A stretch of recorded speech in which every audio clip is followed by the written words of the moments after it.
Then you go home and your kids remind you very quickly you're actually not that big of a deal. And ours are pretty good at it. My daughter Scarlett, who's 12, a couple years ago was getting ready for her first ever father-daughter dance. Big deal at our house. Scarlett didn't just want to go to the dance, she wanted a big reveal. She wanted to come down the stairs and her Prince Charming, my husband, to be there and everything to be this magical, special thing. So I'm sitting at the top of the stairs, putting the finishing touches on Scarlett, making sure she's ready for the night of her life. And as I'm talking to her, I'm telling her how proud I am of her, how thankful I am that God chose us to be her parents, how beautiful she is on the inside and out. And as I'm having this moment, I start to get a little bit emotional, teared up. As my eyes fill with tears, my sweet daughter reaches up, pats my shoulder, and says, "It's okay, Mommy. One day you can be pretty too." So my kids keep me humble. Unfortunately, Kamala Harris doesn't have anything keeping her humble. You would think after 4 years of straight failure, she would know a little humility. Unfortunately, she doesn't. You would think after 4 years of wide open borders, skyrocketing inflation, and an embarrassment on the national stage, she would be held accountable for the failures of this administration, but she thinks she can walk away and get out of it. But we're not going to let her.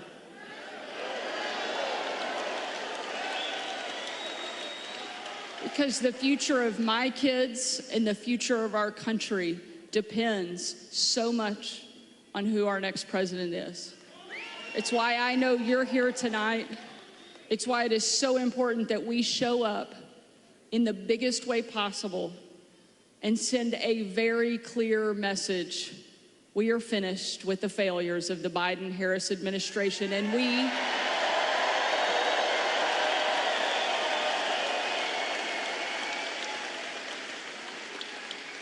we're ready to bring our fighter back. Ladies and gentlemen, please help me welcome the greatest president our country has ever seen, our friend, our fighter, Donald J. Trump.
Thank you.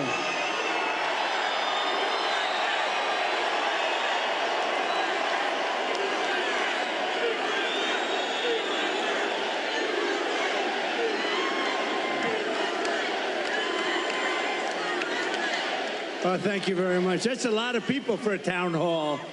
Nobody's ever seen a town hall like this. You know, a town hall is supposed to have about 300 people. You have about 8,000 people here. And equally as important, you have about 8,000 people that are not here. They're walking away. But I think we have television outside, right? So they're watching from outside. Would anybody like to change places with them? I thought you were going to say that.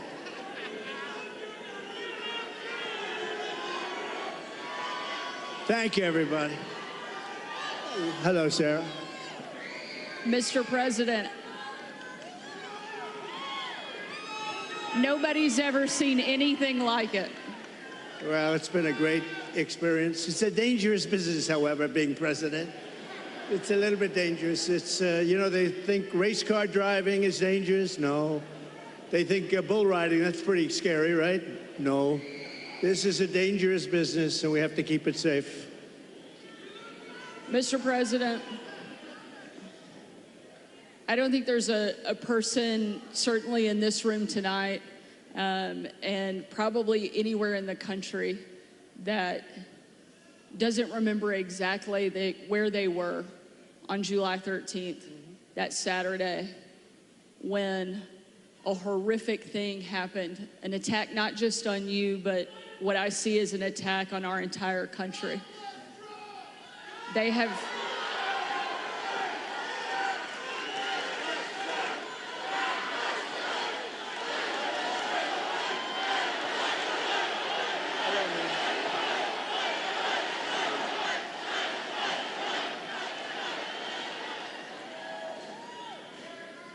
I joined with everyone in...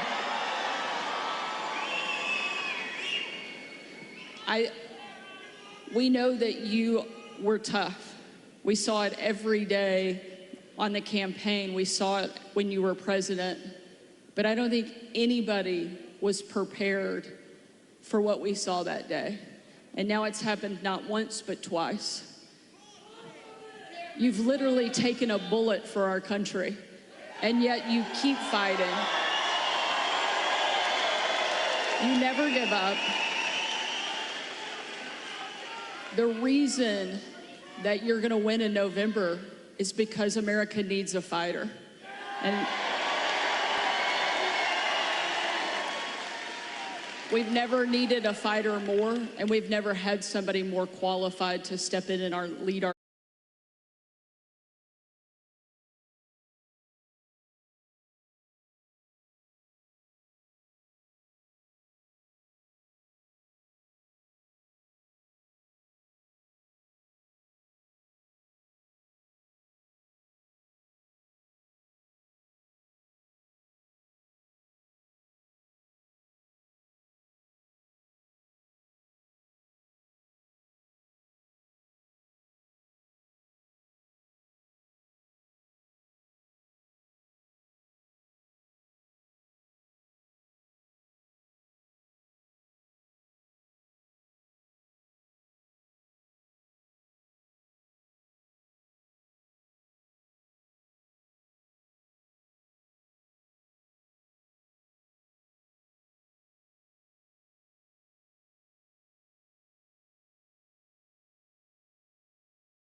conversation. I appreciated that he called about, you know, what happened the other day.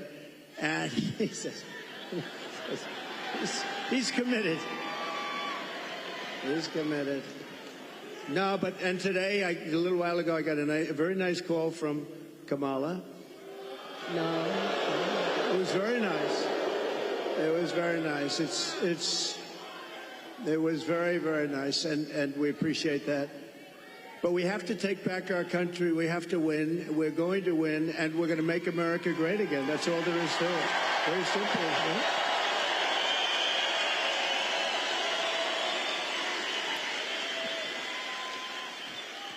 I think it's safe to say that this crowd will all be voting for you.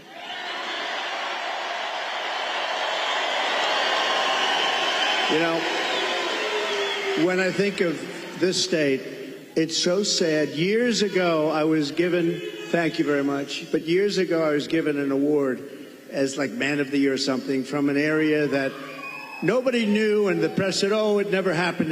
Well, then it did happen. They found out where it was, but it was like 15 years ago. A beautiful area, but nobody remembered it. Nobody remembered it all. All of a sudden, like through a miracle, they found out it did exist, and it was there. And I had the speech, and the speech was, don't let them take your automobile industry away. They're taking your automobile industry away, and I don't know why you do it. Now, I wasn't a politician. I was an entrepreneur. I was a real estate developer, doing great, having a lot of fun, doing a much simpler life than this. Who would think that a developer's life is simple, but it's a lot simpler than this. But I said, don't let them do that, because here I am in Michigan, and I was getting an award, and I'm making a speech. I'm saying, what am I going to say? But I just watched Common Sense. I saw them leaving for Mexico, leaving for China. Do you know that right now, and they weren't building them with me, they weren't building anything in Mexico having to do with cars with me, because I said, if you build it, we're going to put 200%. You're not going to sell one car into this country. But right now, they're building some of the largest auto plants anywhere in the world ever built. I have a friend that does that for a living, very good at it. He's the best, I think. And he's actually a contributor, a supporter, but he builds the plants. And I say, you know, I'd like to go see a plant, a really great auto plant. You know, it's amazing technology, amazing what they do, really incredible, the amount of automobiles they can produce and the size of these things. I'd like to see a real modern plant. And he's the one that does them. And I said, so where would we go? I was hoping he'd say Detroit or someplace up here. But anywhere in this country, I'll take anywhere in this country, right? So will you, my greatest guy right over here. Stand up, will you, please? He's such a great guy. Oh, hi, everybody. We're going to bring him back. We're going to bring him back. We're not just going to keep, you know, you're losing your jobs, the whole thing, but just, so they're building. So I said, where would I go? And let's go take a look at a beauty. He said, well, we'll have to go to Mexico. I said, wait a minute, I'm not interested. No, I want to know here. He said, here we don't build top of the line. We build smaller plants. We build, we just, you know, there's just not that kind of a thing. And I said, isn't it sad? He feels that too. You know, he's a United States guy. But he said, if you want to see the big ones, you're going to have to go to Mexico. They're owned and built by China in Mexico, and there are a number of them going up right now, and they think they're going to make their cars there, and they're going to sell them across our line, and we're going to take them, and we're not going to charge them tax. We're going to charge them, I'm telling you right now, I'm putting a 200% tariff on, which means they're unsellable. Unsellable in the United States. And then you wonder why it gets shot at, right? You know, only consequential presidents get shot at. When I say something like that, you have countries saying, this guy, but what can you do? You have to do what you have to do, right? We have to be brave, otherwise we're not going to have a country left. So what's happening is they're building these massive auto plants, and they think they're going to make tens of thousands of automobiles and sell them in here. No tax, no nothing. It's not going to happen.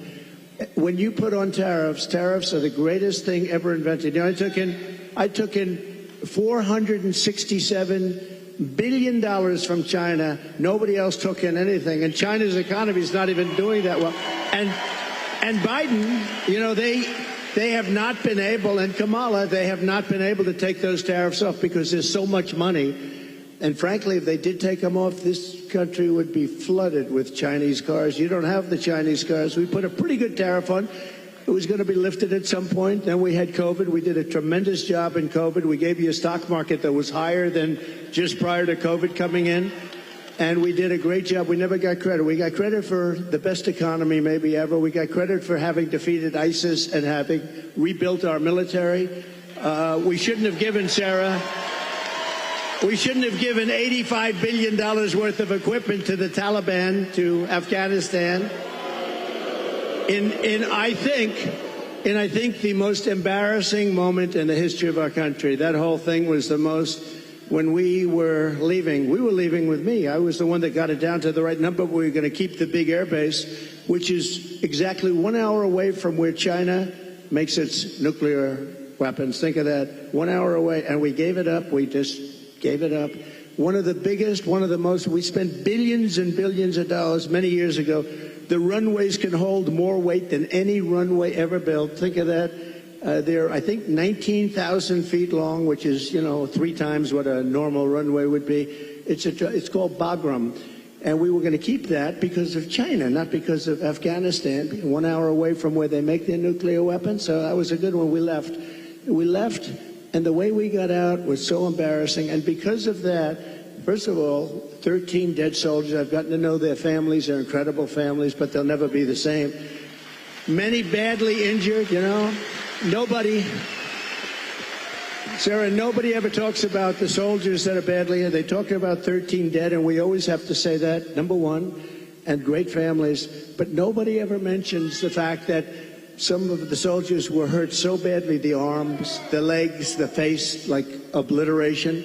We left American citizens behind, and they're not too happy, I can imagine. But if they're living, and we also gave them $85 billion worth of the best military equipment, all beautiful, brand new, between the goggles and the planes and the armor-plated cars. We gave them armor-plated trucks and cars and vehicles. And so much, and they're one of the largest sellers now today of military equipment in the world. They're selling this stuff. 777,000 rifles and guns. Think of that. How do you have that anyway? Who would put that? We have 71,000 trucks and cars, and again, many of them armor-plated. So what happened is when Russia looked at that, they said, we're going to invade. We're going to go into Ukraine. If that didn't happen, I don't think, and I guarantee you, if the election were a straight election, we won that election, we should have won that election, everybody knew we won the election, they would have never attacked. Putin never would have attacked. But the oil prices got driven up at $100 a barrel. He made money. He's the only guy who fought a war, and you make money fighting a war. But it got driven up because of their bad energy policies. But when he saw that, and you wouldn't have had, think of this, you wouldn't have had, how different would the world be? You wouldn't have had Ukraine being attacked by Russia. You wouldn't have had October 7th in Israel, where that horrible situation took place because Iran was essentially broke. They had very little money, and we would have made a great deal with them. All we want is we don't want them to have a nuclear weapon. Very simple. That's all we want. We don't want you to have a nuclear weapon. We would have made a good deal with Iran. They would have been happy. And I think they're going to end up being very unhappy, but it's very dangerous. They're very close to a nuclear weapon. And the other thing, you wouldn't have had inflation. You wouldn't have had inflation because inflation was driven up by their bad energy policy. And you remember your gasoline started going up to $5 and $6 a gallon. And then what happened is they said, oh, we're going to get killed. We have an election. We're going to get killed. And they went back to my policy. So they went back to the same. What they don't, and they say, we produce the same amount as Trump. Well, they went right back to my policy, or you would have been buying, you would have had $25 a gallon gasoline. So they went back. What they don't say is, though, I would have been producing 4 times as much. And I took us from third into first place by a lot. But we have more liquid gold under our feet than any other country in the world, including Saudi Arabia, including Russia. And we would have been so dominant in energy. We would have, we didn't need any energy from anybody. We didn't have to protect any other countries in order to get their oil, which we've done for many years in the Middle East. We were energy independent. Sounds so beautiful to say it. We were energy independent. We were soon going to be energy dominant, and we would have been now having so much money coming out of the energy. We just have the best. We have Bagram in Alaska. They say it might be as big, might be bigger than all of Saudi Arabia. I got it approved. Ronald Reagan couldn't do it. Nobody could do it. I got it done. In their first week, they terminated it. Check that one out. Bagram. Check that one out. Think about this. Between Bagram, between you go to Anwar, you take a look at the kind of things that we've given up. We should have that air base. We should have that oil. We would have had a whole different country. But to give up Anwar, to give up the biggest air base, military air base in the world, and they left it in the dark of night with the lights on, and they did leave the dogs behind. There are a lot of people, they say, what about the dogs? They left the dogs behind. But we would have been a much different country right now. But we're going to get it back, and I promise you we're going to get it back with guys like this and people like that. And, Sarah, just one thing, because this is the world's longest answer to an otherwise simple question, but the difference is I give an answer that's productive as opposed to an answer that is not very productive, right? Like in the debate. But just to end this, we are going to, for Michigan, because we want to be a little bit Michigan-centric. You used to be the capital of the world in cars. Today you're an afterthought in cars. And I don't know the head of your union. I've never met the gentleman, Sean. I've never met him.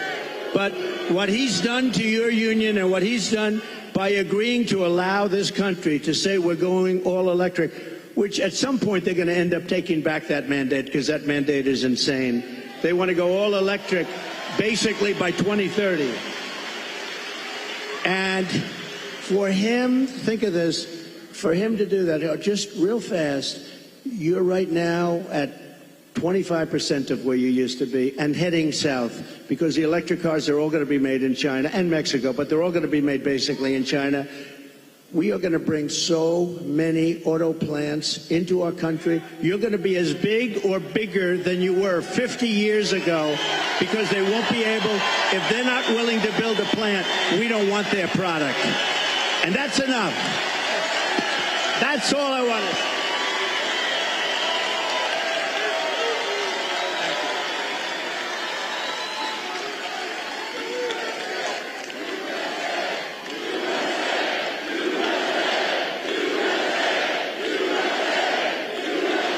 And it'll happen fast.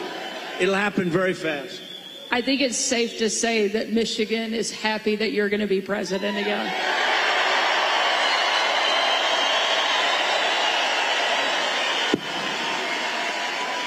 And Mr. President, we don't mind that you give long answers because you actually have something to say, because you actually got something done when you were president. You know, it's a very interesting, because she said, I don't think I've ever said this before. So we do these rallies. They're massive rallies. Everybody stays till the end, by the way. You know, when she said that, well, your rallies, people leave. Honestly, nobody does. And if I saw them leaving, I'd say, and ladies and gentlemen, make America great again, and I'd get the hell out, okay? Because I don't want people leaving. But I do have to say, so I give these long, sometimes very complex sentences and paragraphs, but they all come together. I do it a lot. I do it with Raising Cane, that story. I do it with the story on the catapults on the aircraft carriers. I do it with a lot of different stories. When I mention Dr. Hannibal Lecter, I'm using that as an example of people that are coming in from Silence of the Lambs. I use it. They say, it's terrible. So they say, so I'll give this long, complex area. For instance, that I talked about a lot of different territory. The bottom line is, I said, the most important thing. We're going to bring more plants into your state and this country to make automobiles. We're going to be bigger than before. But the fake news, there's a lot of them back there. You know, for a town hall, there's a lot of people. But the fake news likes to say, oh, he was rambling. No, that's not rambling. That's genius when you can connect the dots. You got to. Now, Now, Sarah, if you couldn't connect the dots, you got a problem. But every dot was connected, and many stories were told in that little paragraph. But there is something, but they say that. The other thing I say is this. We had 107,000 people show up in New Jersey. We had 68,000 people show up in Alabama. We had 79 or 81,000 in South Carolina. And they'd never said, I'm a great speaker. And I said, am I a great speaker? They say, oh, no, he rambles. What the hell are all you people showing up for if I ramble? You don't want to show up for a rambler. So anyway, thank you very much. Mr. President, no one has done more to fight for the American worker than you, to bring back jobs and manufacturing to this country. Tonight, there's obviously a lot of people that really care about the auto industry here. And tonight we have a question from one of the auto workers, Isaiah, here in the audience that would like to ask a question. Good. Sure. Where's Isaiah?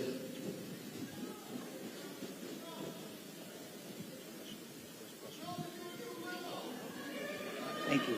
Thank you very much. Thank you. We'll build a brand new beast. We're going to build a beast right here. Thank you.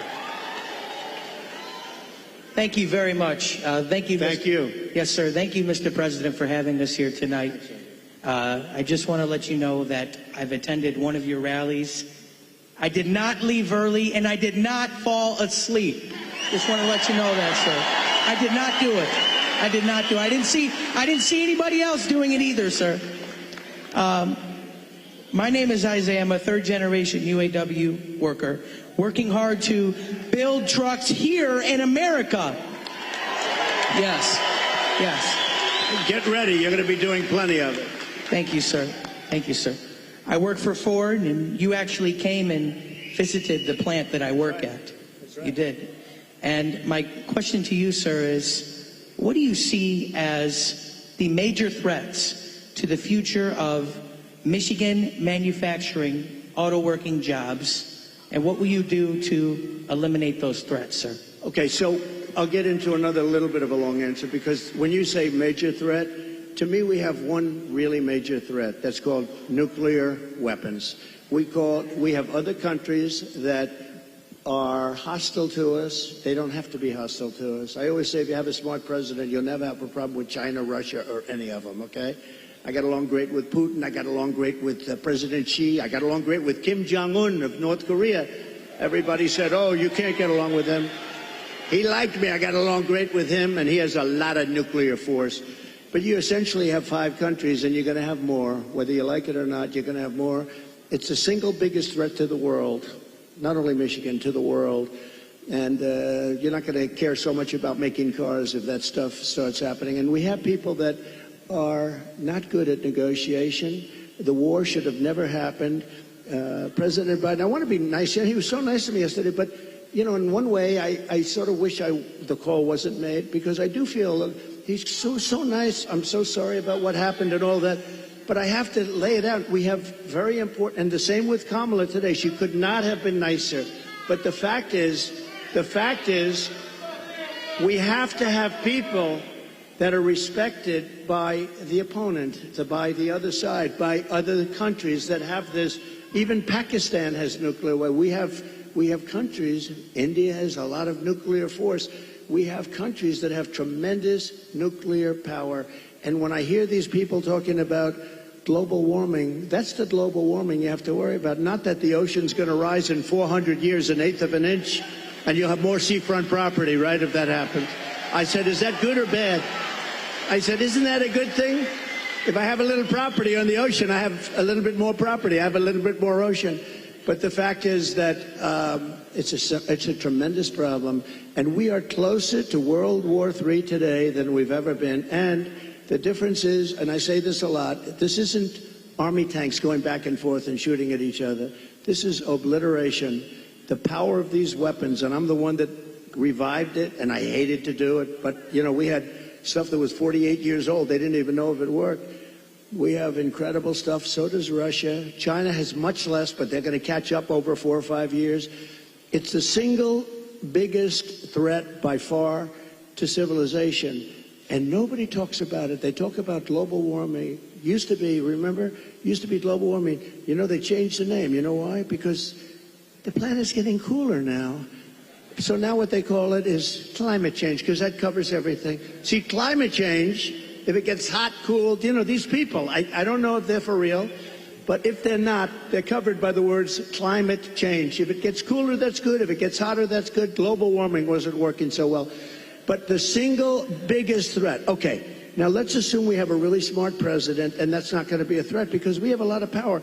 Doing business with China is a good thing, but you have to have a fair deal. Doing business with Russia, they have so much in terms of minerals and things. The size of their land mass is like 4 times bigger than the United States. The minerals and things they have, we can do great business, and you keep everybody happy. You can solve that problem. But let's talk about the local problem. The local problem is that you have countries stealing your business.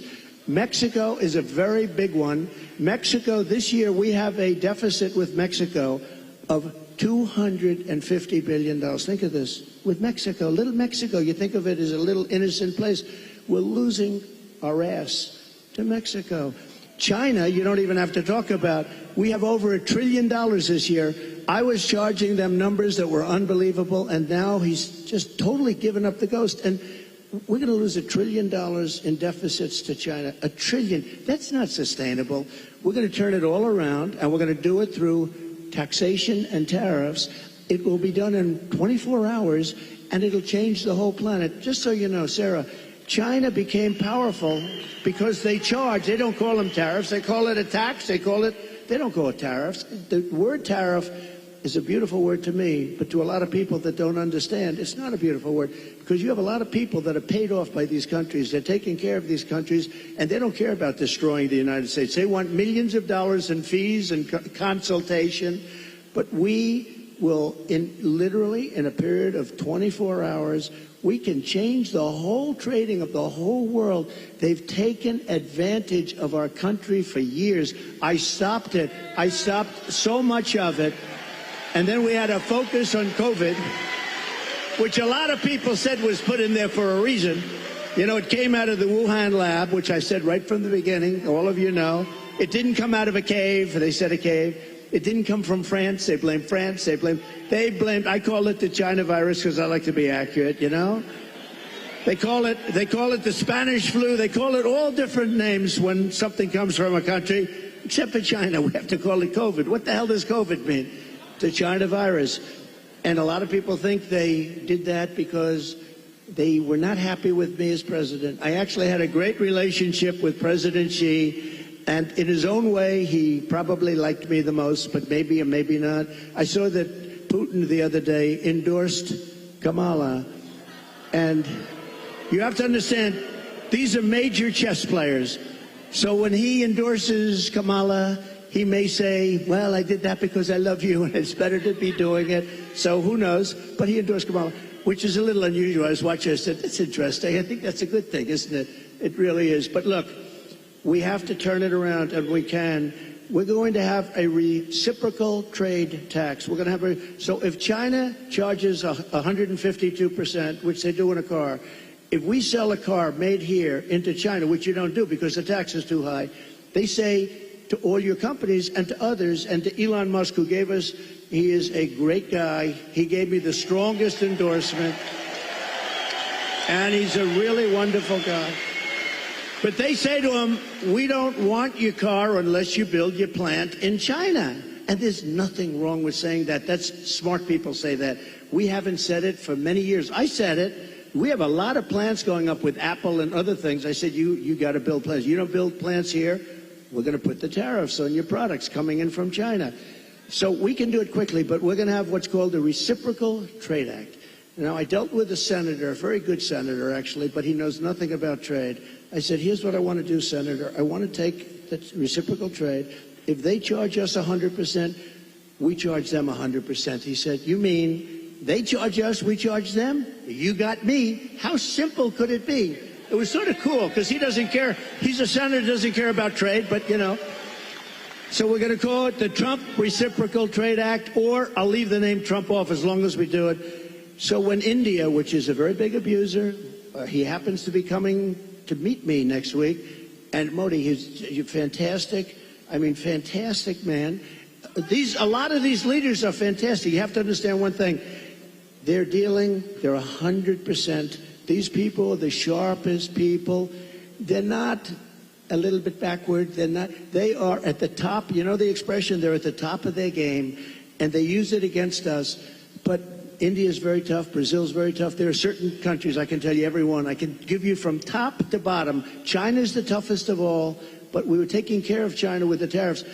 So we're going to do a reciprocal trade. If anybody charges us 10 cents, if they charge us $2, if they charge us 100%, 250, we charge them the same thing. And you know what's going to happen? Everything's going to disappear, and we're going to end up having free trade again. And if it doesn't disappear, we're going to take in a lot of money. Okay? But, you know, the biggest beneficiary, I believe, is going to be your state. And I won't say that to other states, I promise. About your state, you are going to have plants built at a level that you haven't seen in 50 years. Okay? Great question. Thank you. Thank you. Mr. President, one of the other things I think that you did that helped protect the American worker as much as anything else, and also make our country and our communities safer, was you actually did something about the border. Just this month, there was a woman in my home state of Arkansas who was killed by an illegal immigrant who was drunk driving, that was deported during your administration and came back under this administration because they have failed to protect our country. It's one of the great threats that we face that you actually did something about. Tell us what you will do on day one to help protect our country. So we're going to be, day one, we're doing two things. Closing the border and drill, baby drill. Two things. We're going to get down the prices.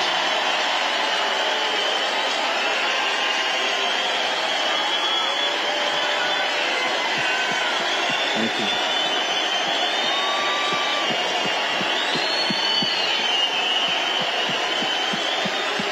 Nice people. I like this crowd. I like this crowd. No, this, you know what? You're smart people. So, Sarah, thank you.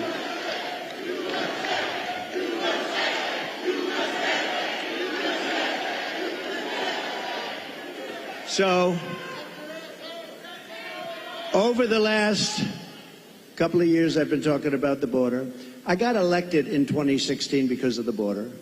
But that border was peanuts compared to what this border is. That border was like a safe border compared. And I did it. I did a great job. And it also includes drugs, came to much lower. Look, unless you have the death penalty for drug dealers, you'll never get rid of the drug problem. Put that through your head, okay? Put that through your head. And I don't know if our country's ready for it. When I was with President Xi, and again, until COVID, I had a great relationship. Once that happened, I really didn't want a relationship because $60 trillion, millions of dead people all over the world. I was not exactly thrilled with him. But before that, I had a great relationship. And I said, do you have a drug problem? No, we have no drug problem. Oh, how come? Death penalty, immediate. I said, what does that mean, immediate? Immediate, we have what's called a quick trial. You know what a quick trial is? Like in one day, the trial is over. Over here, it'll be 25 years. They'll get some nice liberal lawyer, and they'll have it tied up for 25 years. The guy dies of old age. So, but they have a death penalty. In Singapore, they have a death penalty. In a lot of countries, they have a death penalty. You sell drugs because the average drug dealer kills during his or her life 500 people. The average one. The big ones, much more. But when you hear that, when people start to hear that, and I set up blue ribbon committees, I put, nice people, dilettantes from New York and from Los Angeles, people that know nothing about drugs, and they're dealing with very smart people. These dealers are smart as hell, they're tough as hell, and they make a fortune. They make a fortune. And if you don't have the death penalty for drug dealers, you're just wasting your time. Now, we can keep it down, and we can do better than we're doing now, and a lot better than we're doing now, because what's happening now is out of control. But we had the lowest human trafficking, mostly in women, I hate to say, mostly in women, but we had the lowest human trafficking in 32 years. You know my favorite chart, the chart I put down, when I look to the right, that'll be my all-time favorite chart in history. That was basically a chart showing what a good job I did on immigration. But even if it showed I did a bad job on immigration, it will be my all-time favorite chart, because I wouldn't be here right now if I didn't look over. Let me see that chart. That was not good. My all-time favorite chart. Blue, yellow, red. It was beautiful. Oh, there it is. There it is. There, that was good. These guys are very good back. That's the good. You know, the interesting thing, it's always on my left. It's at rallies. It's always on my list. I only do it about 15, maybe 20% of the time, so I don't do it much. And it's always at the end of a speech. But it's always here. For some reason, they dropped it here. It was at the beginning of the speech, the very beginning couple of sentences. And I turned like a deer bolting, I guess, right? They say good hunters say this. Every once in a while, a deer will bolt prior to the shot. And I don't know, I guess mine was a form of, but I turned around to look at it. It was right here, behind me, actually. And my head was at a perfect angle. It got me. But if you got to be hit, that's the best place. Although it's blood. The doctor, I said, how come so much blood? He said, the ear bleeds more than it. I said, I'll take it. I'll take it. But it was an amazing thing.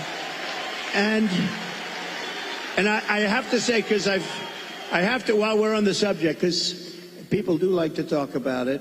A few days ago, we had an incident. I have to say, Secret Service did a hell of a job. They really did. They caught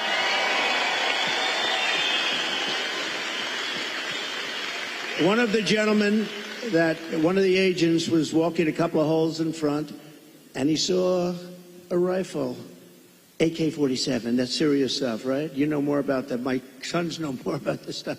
But AK-47, that's a bad one. The other one was an AR-15.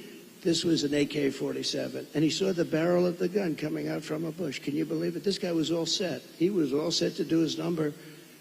And there was no talk. He didn't say, hello, what are you doing here, please? And he ends up getting shot himself. He took his gun, started shooting him. And this guy ran. No, great job. I don't know if he's, where is he? Not here, right? These guys do a great job. Now, they do need more people, and they've been complaining about that for a long time, but he did a great job. But you want to know another sort of a miracle? So the guy is now running for his life, and he's got a car a block away or whatever. And a woman, this is a woman, not a man, a woman, see? Women are smarter than men. I hate to say it. How does that sound? Our great First Lady is very happy now. Let me just tell you, think of this. Who would do this? I actually asked, I was with the sheriff this morning, I was with a couple of people from Secret Service, who would do this? So you now have a man running, not with a gun, he dropped the gun, we found the gun, but he was gone. And a woman driving in a car saw a man on the street, pretty busy street, running, and she followed him. And he got into the car, and she stopped because she thought he was trouble. He looked different. He like trouble. She followed him, it wasn't very far, and parked the car behind his car and started taking pictures of his license plate. Now think of it. And Sarah, think of it. No, seriously, who would do that? It's the women. Not from good or bad, not from, strength or heroism. No, just, you see somebody running. I see people running all the time. And you don't follow. She saw something in this guy that was bad. She may have heard maybe gunshots, because there were four gunshots. Actually, the shots, he never got off a shot. The shots were from Secret Service. But think of it. Who would do this? If you took 1,000 of these incidents, would even one person have done it? This woman was, I haven't met her, but I'd like to meet her. I'm going to meet her, I hope. But think of this. She goes in, she takes pictures of the plate, and then she sends the pictures into the sheriff's office. And the sheriffs are saying, wow, this is pretty amazing. And they were able to get this guy within 10 minutes. They had a high-speed chase on the highway. They got him.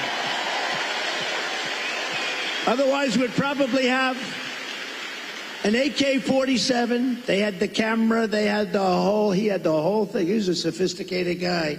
He even had the serial number taken off the rifle, the gun. But think of this. So we'd have all the stuff, but I'd be walking around saying, I wonder where this guy is. Is he in this audience? We would have a maniac out there.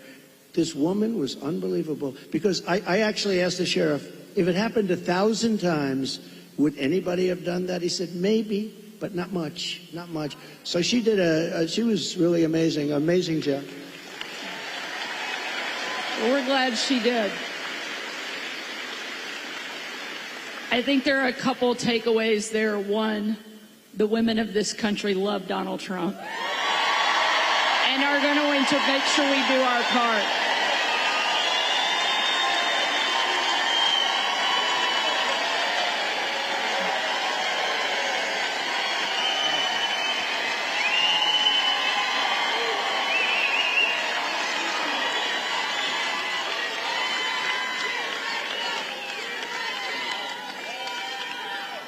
And I think one of the other things that we all know in this room certainly is that God is not finished with you, and He has big plans.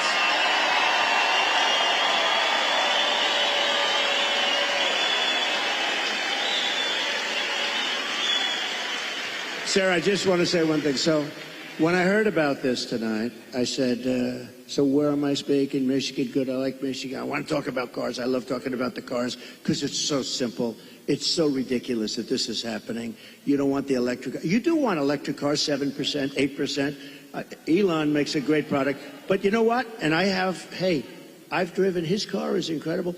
Other cars are incredible. But you have a little thing. But you want to have gasoline-propelled cars. You want to have hybrids. You want to have all sorts. They say a new one is going to be hydrogen. Who the hell knows? They said it has a slight problem. It blows up.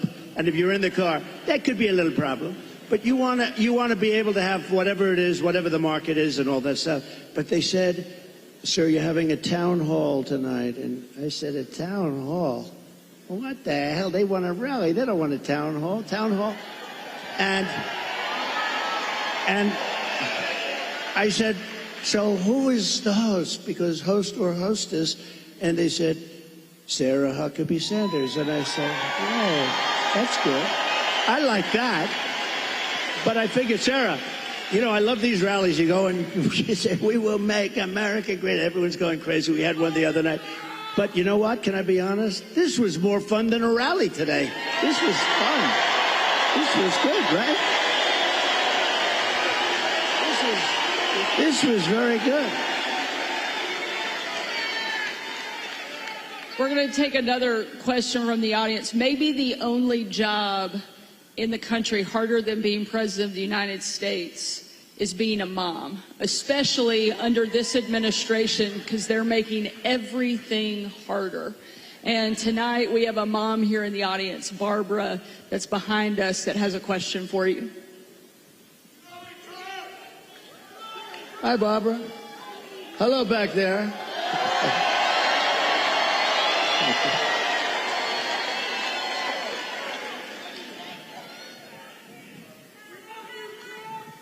Good evening. Good evening, President Trump. Thank you for taking our question. Thank you. My name is Barbara. I'm a mom of 3, a grandmother of 7, and 3 great-grands, a registered nurse, retired nurse.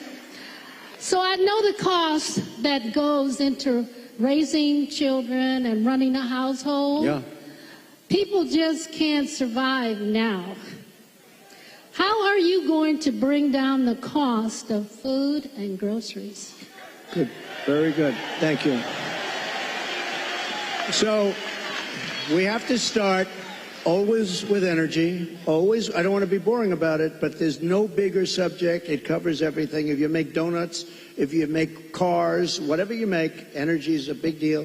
And we're going to get that.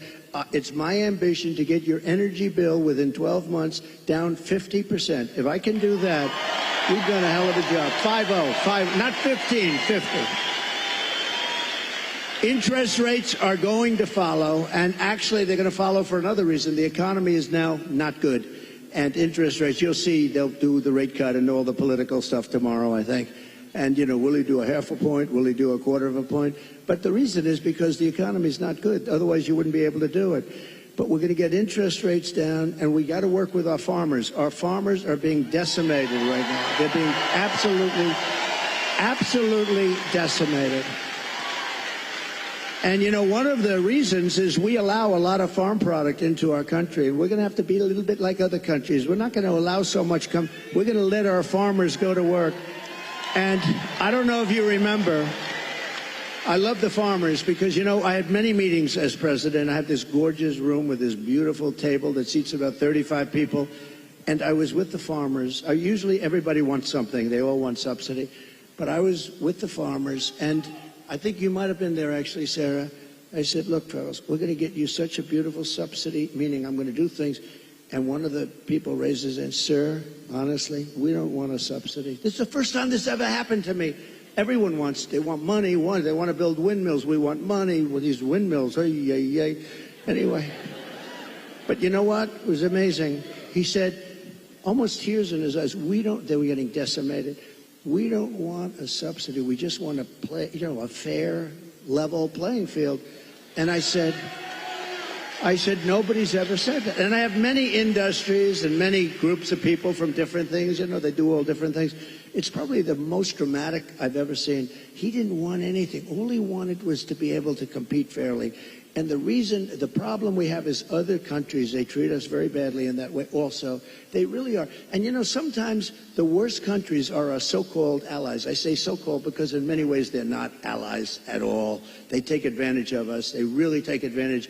But we're going to do with the farmers. We're going to do what we have to do with the farmers. We're going to put our farmers. And do you remember the expression? When I was negotiating with China, China said, well, we're not going to deal with this because they never had anybody negotiate. They did whatever they want. They just took us like, you know, for a bunch of suckers. But I told the farmers it's going to be very good negotiators. You're going to suffer for 6 months, and then they're going to fold. And that's exactly what happened. They folded, and they agreed to buy $50 billion.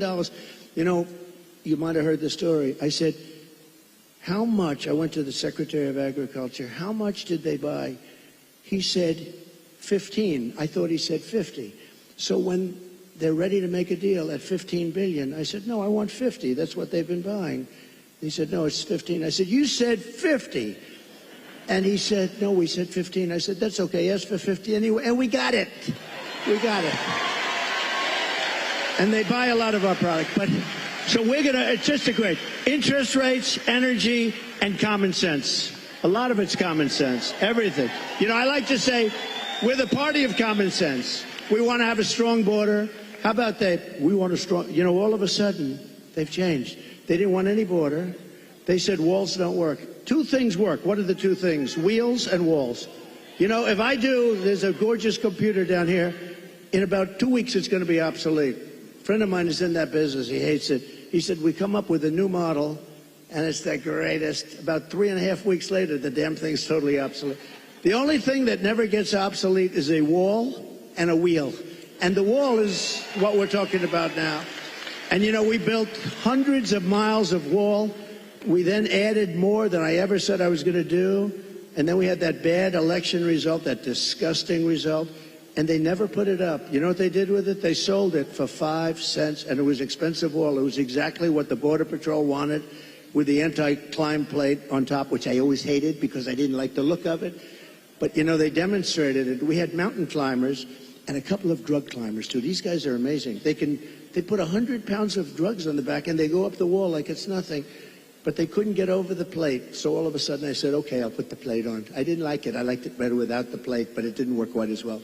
So this is what we did. We had it. We had the best. We had a thing called Remain in Mexico. You don't have to be a genius to know. Remain in Mexico is a very good thing.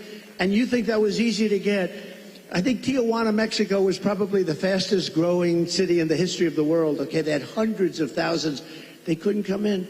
When they got in, they let everybody pour into our country. The border, just to finish with the border, when I talk about energy, to me it's exciting, but to a lot of people it's not. But it gets exciting because we'll bring down your costs, all that. But what people want to hear, and I believe when I got elected, I believe it was the border that was the biggest thing, and I fixed it, and I did a great job. And I wanted to mention it in 2020, and my people would say, sir, nobody cares about the border. They don't care because I had it fixed. Now I got to fix it again. I believe the border is of the greatest interest. When you look at what's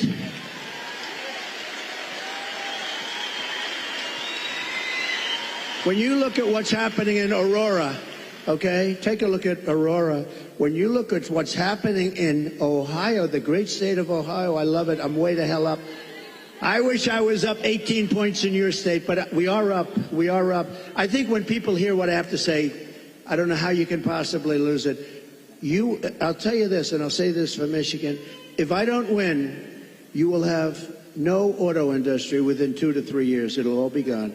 And I know you got a little bit of an increase. It doesn't mean that's the small stuff, because it's just a temporary thing, because you will not have any manufacturing plants. China's going to take over all of your business because of the electric car, and because they have the material we don't. What we have is a thing called gasoline. We have gasoline. We have so much gasoline we don't know what to do. They don't have gasoline. So why are we making a product that they dominate? They're going to dominate. You will not have a car industry left, not even a little bit of a car industry. So, and you're going to have electric cars, but you're going to have 7%, you're going to have 9%, whatever it may be, and maybe someday the technology becomes so good that you can do more. I mean, you know, it's fine. But right now, the battery technology isn't there for long term. I always say, I love the electric car, but they don't go far enough, and they don't do well. You know, in Iowa, it was 20 degrees below zero when we had our great success in Iowa. We had a great, and there were cars all over the place. I said, what's wrong with those cars? They don't work well in cold, and they don't work very well in heat. But Elon's going to figure it out, because he's great. He gave me the greatest endorsement. He figures everything out. Right now he's got other things to think. He's got to get a rocket up to get those 2 people out of there. I said, Elon, let's get going. No, they're relying on Elon to get the 2 people. Who would like to be up there right now saying we're coming back home maybe in February? So that was not so good. But Elon will solve the problem. He's great, great guy. And he loves this state, and he loves your whole, everything you're doing here. And he's done a fantastic job. He really has. And if he didn't endorse me, I would not be saying that, okay? I wouldn't be saying it. Thank you. We've got time, I think, for just one more question. When you were president, you built one of the strongest economies our country's ever seen. One of the ways you did that was by passing the largest tax cut in American history. We have a question from Willie, who wants to ask you something about taxes and what you're going to do. Good evening, Hi, Willie. future President Trump. I'm a local contractor in this town. He's a cool-looking guy, too. He's better looking than you. I'm a local contractor in this town, and I live here my whole life. And I'm going to tell you, I'm kind of concerned about crucial Kamala's tax increase. Can you outline for the people what you plan on doing about taxes? Great. It's a great question. Look, she's going to double up your taxes. She wants to terminate the Trump tax cut. Just that is going to lift up your taxes by 44%. Just that one move. And remember, I have it so that, like, if you're a farmer or a small businessman, you have no inheritance tax. They're going to give that up. They're going to give everything. You know, a lot of people don't realize, a lot of people didn't talk about it, but if you have a small business, if you have a farm someplace, a lot of farmers, they have beautiful land, but they don't have the cash, and they leave it to their children, and they're so proud of their children, and the children end up going bankrupt because they have to borrow money to pay off the estate tax. There is no estate tax, and that's something that nobody even talks about, but that's helped. That's saved a lot of families from having to sell their farm or losing their farm. But she's got one thing that's incredible, an unrealized capital gain tax. That will drive every business out of the United States. So what that is I don't know how they can possibly administer. The only ones that are going to make money are appraisers and accountants. So they're taking a business, might have not a lot of money, but it might have great land, and they're valuing it, and what was it this year compared to next year? You got to put down a value, and then you got to go out and you have to pay tax, even though you haven't sold anything. It's the craziest thing I've ever heard, and I don't know how any rich person or any person that's in business can even think of supporting her. It's the craziest thing I've ever heard. So, and they're going to raise the capital gains tax, Willie, a lot. Now, as far as regular, people are going to have to pay a lot more tax. Your taxes, she said, 70 to 80%. Some people will pay 70, 80%. You have to understand, a lot of these people are international business people. A lot of these companies are international. They don't care if they're here or someplace else. They go for the best deal. They go for their shareholders. If they raise the taxes like that, they go to other countries. You know who got a lot of our companies? Is Ireland. Years ago, they took our pharmaceutical industry because they gave them a better deal. They will leave our country. They will leave all those jobs that we created. And I want people to pay fair taxes and all of that. But she's going to be raising your taxes to 50, 60, 70%. And it's not sustainable. And even for the companies, if they have to pay too much, they're going to leave the country and you're not going to have any jobs. So we have to be very, very careful about it. We have to be very, very careful. And I have to tell you that this has really been an honor. This will be the most fun of any state because we're going to bring back an industry that you can do it. You know, we're going to bring back an industry. And mark my words, if for some reason some tragedy happens, because it would be a tragedy beyond the auto business for the whole country, I really believe that. If a tragedy happens and we don't win, there will be 0 car jobs, manufacturing jobs. It will all be out of here. And that includes South Carolina. That includes other places that are competitors of yours. You won't be making cars here anymore. You won't be making anything in our country anymore. We're going to bring it all back. But the one, and I say this, and I said it to another state the other night, and I said, this is not a good thing to say to another state, but I said, Michigan's going to be the most fun because you're so set up for greatness. All you need is somebody smart at the top to say, you can't flood our market with cars. You just can't do it. And if I say you have to pay 100%, you know China pays a big, but I didn't do the big number yet. But if I say you have to pay 100 or 200%, it doesn't matter because I'm going to say, second sense, I hope you don't mind this. However, if you build your plant in Detroit, or if you build it in Michigan, or if you build it anywhere in the United States for that matter, it seems to be the right location, but we're going to have more fun. So I'm telling them about Michigan, and I'm saying, you know, the story's getting a little bit long because I'm talking about Michigan. I happen to be in another state, but everybody loved it because they know you. You're recognized for this. We're going to get, now, they go from paying 100% tariff to paying nothing. All they have to do is build their factory and spend their hundreds of millions of dollars in your state. This will be like taking candy from a baby. It'll happen first, and you get the credit. I'm going to give you the credit.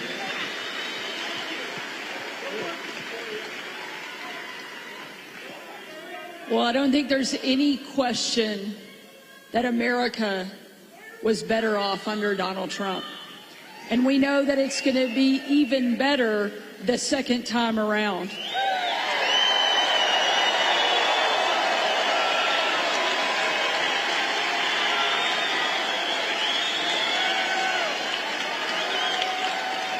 Before tonight, I knew you were going to win the presidency. I had no doubt. Arkansas is going to come in huge. But now I know you're going to win Michigan by epic margin.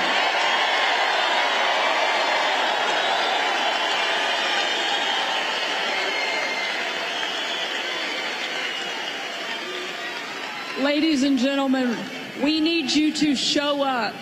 We need you to vote because the future of my kids, your kids, our grandkids depends on whether or not Donald Trump goes back into the White House. And I know you're not going to let us down.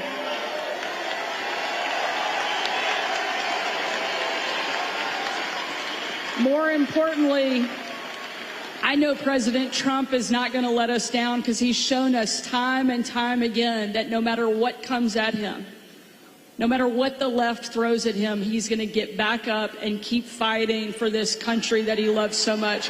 Thank you, Mr. President. Thank you, sir. Thank you, sir. Thank you very much. Thank you, everybody. Thank you, man.